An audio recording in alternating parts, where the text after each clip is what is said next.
येत्या लोकसभा निवडणुकीत शरद पवार भावनिक आवाहन करतील, शेवटची निवडणूक आहे असं सांगतील, पण त्यांची शेवटची निवडणूक कधी होणार हे माहीत नाही असं म्हणतात अजित पवार. अजित पवारांच्या या वक्तव्यावर शरद पवार गटाचे नेते जितेंद्र आव्हाड यांनी जोरदार पलटवार केले. नेमकं काय घडलंय या संदर्भात जाणून घेऊया या रिपोर्टमधून. कोण म्हणतील आमची आता ही शेवटचीच निवडणूक आहे, अमकच आहे तमकच आहे, आता खरीच की शेवटची कधी होणार आहे मला माहिती नाही. म्हणजे शरद पवारांच्या मरण हे तुमच्यासाठी फार महत्त्वाचं आहे. म्हणजे तुम्हाला हात जोडावेसे वाटत, हात लाज वाटते आम्हाला तुमच्याबरोबर आम्ही काम केल्याची. की इतके दिवस तुम्ही वरिष्ठांचं ऐकलं, आता माझं ऐका. ज्या माऊलीने तुम्हाला जेवायला दिलं, ज्या माऊलीने तुम्हाला पोरासारखं वागवलं, तीच माऊली ना ती प्रतिभाताई. तिचं कुंकू कधी पुसलं जात आहे याची वाट बघताय का तुम्ही? अजित पवारांनी शरद पवारांच्या वयाचा मुद्दा पुन्हा एकदा उकरून काढलाय. लोकसभेच्या निवडणुकीत महायुतीला मतदान करण्याचं आवाहन अजित पवारांनी बारामतीच्या जनतेला केलं आणि शरद पवारांवर टोकदार टीका केली. शरद पवार जनतेला भावनिक करतील, शेवटची निवडणूक आहे असं सांगतील, पण त्यांची शेवटची निवडणूक कधी होणार हे माहीत नाही असं वक्तव्य अजित पवारांनी केलंय. कोण भावनिक होतील, कोण आणखीन काही सांगतील, कोण म्हणतील आमची आता ही शेवटचीच निवडणूक आहे, अमकच आहे तमकच आहे, आता खरीच की शेवटची कधी होणार आहे मला माहिती नाही. परंतु सतत असंच सांगितलं जातं. ते तुम्ही भावनिक होऊ नका ही माझी खूप कळकळीची विनंती आहे. म्हणजे शरद पवारांच्या मरण हे तुमच्यासाठी फार महत्त्वाचं आहे. कधी शेवटची निवडणूक हे समजत नाही. म्हणजे त्यांनी उद्याच मरावं अशी तुमची इच्छा दिसते. तुम्ही त्यांचा किती द्वेष करता ना हे मी फार पूर्वीपासून बघितलं आहे. कुठल्याही मीटिंगमध्ये तुम्ही त्यांच्या डोळ्यात डोळे घालून बोलत नव्हतात, बोलला नाहीत. जेव्हा शरद पवार साहेब बोलायचे, महत्त्वाच्या विषयावर बोलायचे, तुम्ही अशा बाजूला बसून बोलायचे, हां बरोबर आहे असंच झालं पाहिजे, पण तुमची नजर असायची भलतीकडे. महाराष्ट्राला पण कळेल की काय माणूस आहे हा. आपल्या काकाच्या मृत्यूची वाट बघतोय. हे राजकारण आहे का अजित पवार? की भावनिक आवाहन करता येईल, हे शेवटची निवडणूक आहे, काय माहीत कधी असेल शेवटची निवडणूक. अहो ते शरद पवार आहेत, ते अजरामर राहतील महाराष्ट्रात, अजरामर. म्हणजे तुम्हाला हात जोडावेसे वाटत, हात. की या माणसाला माणुसकी, या माणसाला प्रेम, या माणसाला आपुलकी काहीच राहिलेलं नाही. अरे दुश्मनाचाही बाप मरू नये अशी मानणारं आम्ही माणसं आहोत. हा बाप असतो शेवटी. म्हणजे अजित पवारांनी तर आज सगळ्या हद्द ओलांडली की शरद पवार कधी मरतायत. भावनिक आवाहन करतील. भावनिक आवाहन नाही, तुम्हाला बारामतीची जनता जागा दाखवेल. लाज वाटते आम्हाला तुमच्याबरोबर आम्ही काम केल्याची. बारामतीच्या जनतेने आतापर्यंत शरद पवारांचं ऐकलं, पण आता माझं ऐका असंही अजित पवार म्हणाले. यावर जितेंद्र आव्हाडांनी पलटवार केलाय.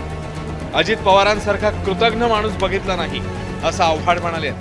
उद्याच्या काळामध्ये तुम्हाला सगळ्यांना तुम्ही फार गंभीर समस्येतनं जाणार आहे की बाबा एकीकडं अजित सांगतोय असं करा आणि एकीकडे वरिष्ठ सांगतायत असं करा, कुणाचं ऐकायचं.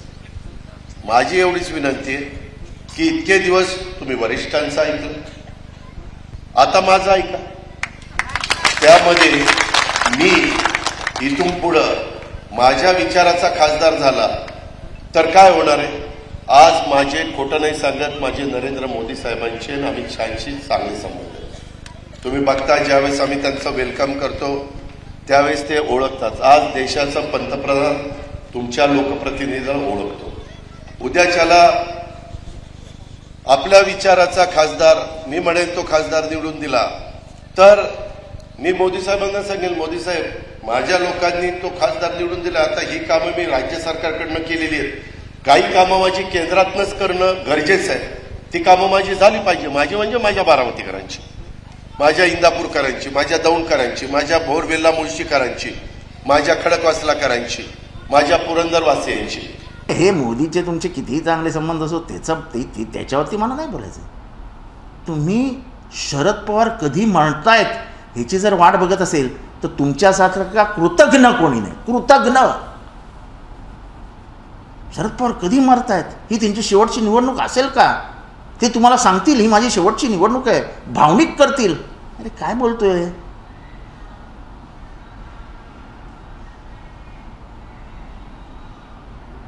म्हणजे ज्या कुटुंबाने तुम्हाला सगळं दिलं, ज्या माऊलीने तुम्हाला जेवायला दिलं, ज्या माऊलीने तुम्हाला पोरासारखं वागवलं, तीच माऊली ना ती प्रतिभाताई. तिचं कुंकू कधी पुसलं जात आहे याची वाट बघताय का तुम्ही? काय राजकारण कुठल्या स्तराला चाललंय यार, कुठल्या स्तराला चाललंय? अजित पवारांनी सुप्रिया सुळेंच्या विरोधात जाहीर दंड थोपटले. मी जो उमेदवार देईन त्यालाच मतदान करा असं आवाहन त्यांनी बारामतीकरांना केले. आम्ही एनडीएच्या तर्फे 48 जागा कुणाला कुठल्या द्यायच्या त्या वरिष्ठ पातळीवर ठरवू, परंतु त्याच्यातली बऱ्याचशा म्हणजे पूर्वीच्या जागा राष्ट्रवादीच्या होत्या त्या राष्ट्रवादीलाच मिळतील. त्यामध्ये मी जी भूमिका घेतलेली आहे त्या पक्षाचा उमेदवार खासदारकीला उभा करणार आहे. त्या संदर्भात उद्याच्याला तुम्ही असंही मनात आणता कामा नये, बघू विधानसभेला अजितला देऊ, इकडं देऊ, हे दोन डगरीवर काही नाही. तुम्हाला द्यायचं असेल तर विधानसभेलाही दुसऱ्याला द्या, लोकसभेलाही कुणाला द्यायचं ते द्या. मला जर द्यायचं असतं तर लोकसभेला पण माझ्या उमेदवाराला द्या आणि विधानसभेला पण मला द्या. मी आपल्याला शब्द देतो की ही जी काही गती आहे ही गती माझ्या विचाराचा खासदार आला तर आणखीन वाढेल. कोणालाही उभं करावं, शेवटी निवडणूक ही कामावरती जिंकली जाते. तुम्ही कोणालाही उभं करा. उभं करण्याबद्दल, निवडणुकांबद्दल माझं काहीच मत नाही आहे. पण शरद पवारांच्या मृत्यूची मी वाट बघतोय असं निर्देशित करणं किती चुकीचं आहे. आणि तुम्हाला महाराष्ट्राच्या बाहेर कोणी ओळखतही नाही.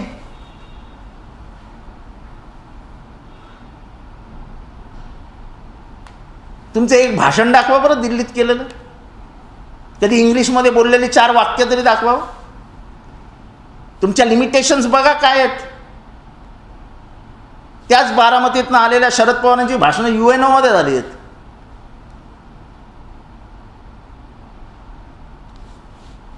तुम्ही UNOचा अजून दरवाजा बघितलेला नाही आहे.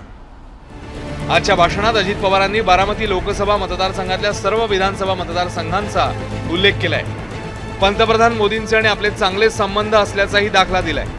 हेही तुम्हाला स्पष्ट सांगतो, उद्याच्याला खासदारकीचा उमेदवार दिल्यानंतर तिथं जर यदा कदाचित मला मिठाचा खडा लागला तर मी आमदारकीच्या बाबतीमध्ये देखील वेगळा विचार करीन. मी कुणाच्या बापाचा ऐकायचो नाही. मी सरळ सांगेन की बाबा माझं शब्दाला हे साथ देत नाही तर मी कशा करता एवढे कष्ट. मी जर एवढे कष्ट सुशील नरेंद्रजी माझ्या धंद्यामध्ये घेतले तर मी हेलिकॉप्टर विमानाशिवाय फिरणार नाही. आणि माझा दावा आहे बारामतीकरांनो, मी जे काम करतो तेवढं काम कोणीच मायचा लाल करू शकत नाही, कोणीच करू शकत नाही. कोणी किती त्यामध्ये भावनिक आणि काही बाकीच्या गोष्टी केल्या, कदाचित कुणी डोळ्यात पाणी आणून रडतील, पण काम करू शकणार नाही. तुम्हाला ठरवायचंय कामाच्या पाठीशी उभं राहायचंय का भावनिक मुद्द्याला त्या ठिकाणी पाठिंबा द्यायचा आहे आणि बारामतीचा चाललेल्या विकासाची गती चालू ठेवायची आहे का त्याला खीळ घालायची, ह्याचा निकाल तुम्ही घ्या. वरिष्ठ कनिष्ठ अजित पवारांचा आहे का नका ऐकू, पण शरद पवारांच्या मृत्यूची वाट बघणारा कलंकित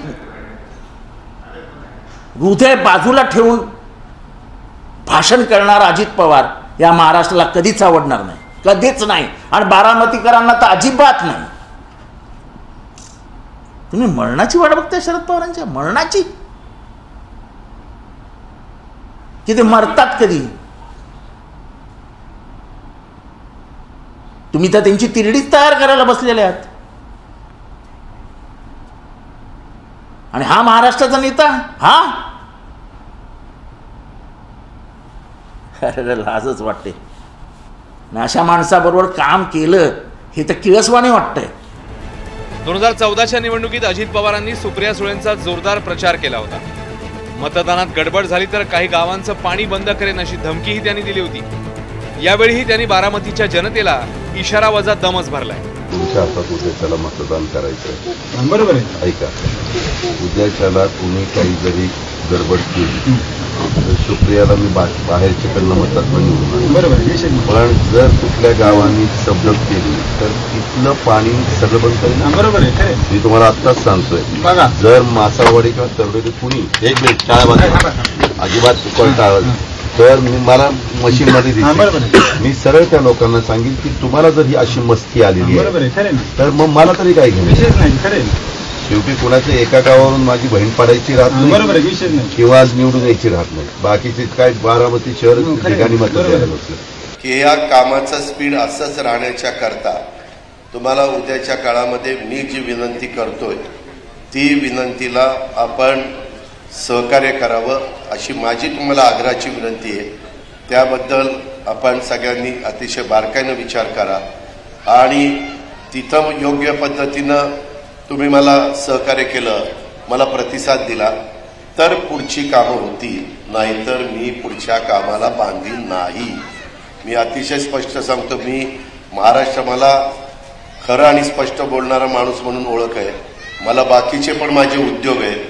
ते जर मी एवढं सकाळपासून तिथं काम केलं तर मी विमानानं हेलिकॉप्टर घेऊन फिरून मला काय असं सकाळी 6 वाजता उठून फिरण्याची पण गरज नाही. त्याच्यावर तुम्ही विचार करायचा आहे. बारामती लोकसभेत सुप्रिया सुळेंच्या विरोधात सुनेत्रा पवार लढतील अशी चर्चा आहे. आज बारामतीतल्या कार्यक्रमात एका कार्यकर्त्यानेही अजित पवारांकडे अशीच मागणी केली आहे. तुम्हाला ह्या कामाचं सातत्य टिकवायचं असेल आणि बारामतीचा नमस्कार उमेदवार जाहीर करा. वहिनी साहेबांना फक्त वहिनी साहेबांना जाहीर करा, यांच्या समोर सगळ्यासमोर. तर त्याच्यामध्ये मला आपल्याला एवढं सांगायचंय, याला म्हणतात बारामती. अजित पवारांनी थेट शरद पवारांवर टीका केल्यानं जितेंद्र आव्हाडांनीही अजित पवारांवर जळजळीत टीका केली. अजित पवारांनी उत्पादन शुल्क खातं फक्त पैसे खाण्यासाठीच घेतलं होतं असं आव्हाड म्हणाले. तुम्ही एक्साईज डिपार्टमेंट का घेतलं? अनिल देशमुख कोणाकडे होतं मला आठवत नाही. एक्साईज डिपार्टमेंट कशासाठी घेतलं? तुम्हाला एवढे डिपार्टमेंट होते, कशाला घेतलं एक्साईज डिपार्टमेंट? आणि ही खरी तर साहेबांची चूक आहे. अजित मागतोय ना देऊन टाका, अजित मागतोय ना देऊन टाका. साहेबांनीही कधी तपासलं नाही की अजितची उंची काय. निव्वळ पैसे खाण्यासाठी त्यांनी घेतलेलं एक्साईज डिपार्टमेंट, निव्वळ पैसे खाण्यासाठी. म्हणजे साईड झाले यार. शरद पवार कधी मरतायत असं तुम्ही सूचित करतायत की त्यांची शेवटची निवडणूक असेल, ते भावनिक खून आवाहन करतील. काय काय म्हणजे कुठल्या पातळीवर गेले अजित पवार? शरद पवार संधी देत नाही, शरद पवार विश्वास ठेवत नाही, शरद पवार अन्याय करतात अशी टीका अजित पवारांनी अनेकदा केली आहे. पण यावेळची टीका मात्र जास्तच टोकदार होती. यावरून वाद उफाळून येण्याची शक्यता आहे. जयदीप भगत, एबीपी माझा, बारामती. एबीपी माझा, उघडा डोळे बघा नीट.